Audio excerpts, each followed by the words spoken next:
province, dito sa Tinok. So guys, from there nga, pagka, syempre, hindi na kayo pwedeng mag-drive, papakita ko sa inyo guys, merong malapit na family lodge. So ngayon, etong family lodge na to guys, a few minutes away from highest peak doon sa Tinok. Eto siya, dito kami napadpad sa family lodge na to. So, eto siya. Welcome to Poblacion, Tinok, Ifugao.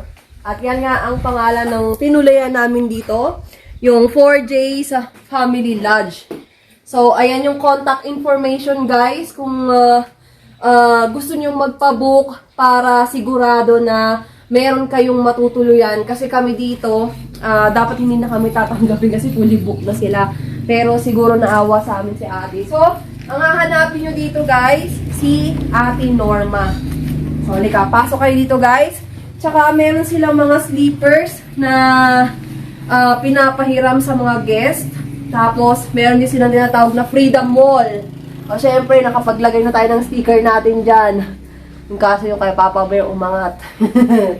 So, ayan guys, pasok tayo dito. Papakita ko sa inyo yung kwarto. So, pagpasok nyo dito, merong, ito yung parang receiving area nila. So, yan, kung gusto nyo kumain, dito kayo sa table. Pwede rin kayo guys magluto dito.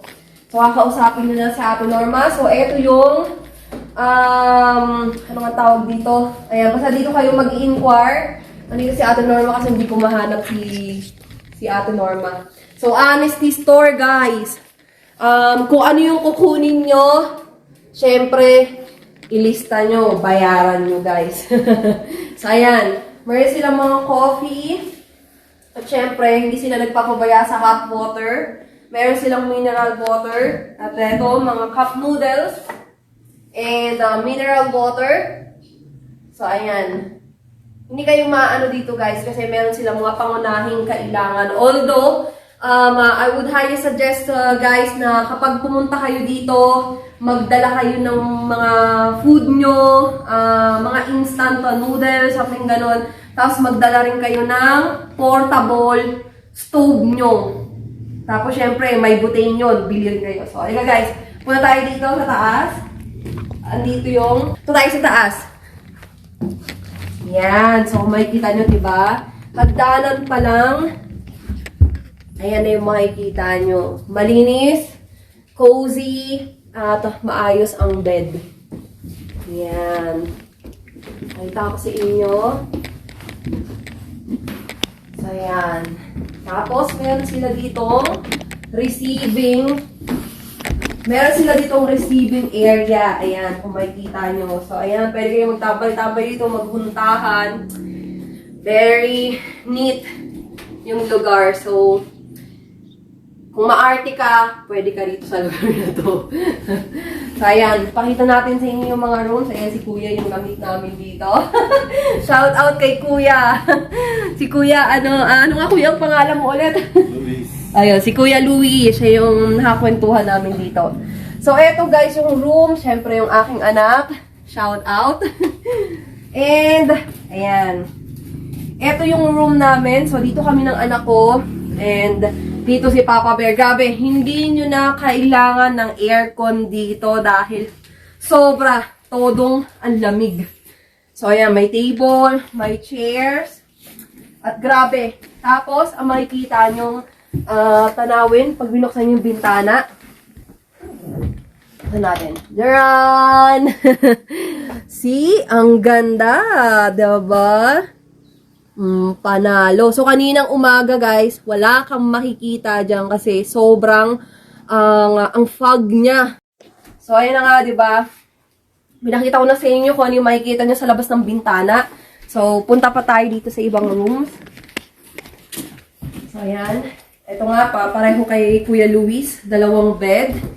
And ito rin, dalawang bed din guys. Ay, sorry. Yan. So, may mga guests din dito kagabi na nakakwentuhan namin kaso nauna na silang umalis kasi magtitinda pa sila. Tapos, meron pa dito guys. So, ito yung another room. So, pwede ka rin mag-add Yan. Pwede ka rin mag-add dyan ng bed. Siyempre, babayaran mo rin yun. Ito, I'm not sure kung open o close. So, yun guys, di ba? Makikita nyo. Pupunta pa kami ng Banawe. Ay, tapos guys, dito pala kami tumambay kagabi. Kasi dito nagluto si Papa Bear. So, ayan. Meron siya ditong another area. So, gusto nyo kumain dito. Dito kayo magtutulas. At ang CR, guys, ng mga lalaki. Ito ang CR. So, di ba, malinis. Tsaka, napakalamig lang talaga, grabe. Pwede ka naman magluto dito.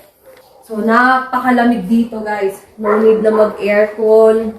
Tapos, ayan, kung nakikita niyo yan, yung pulang bubong na yan, yan ang munisipyo dito sa Tinok, sa poblasyon Tinok.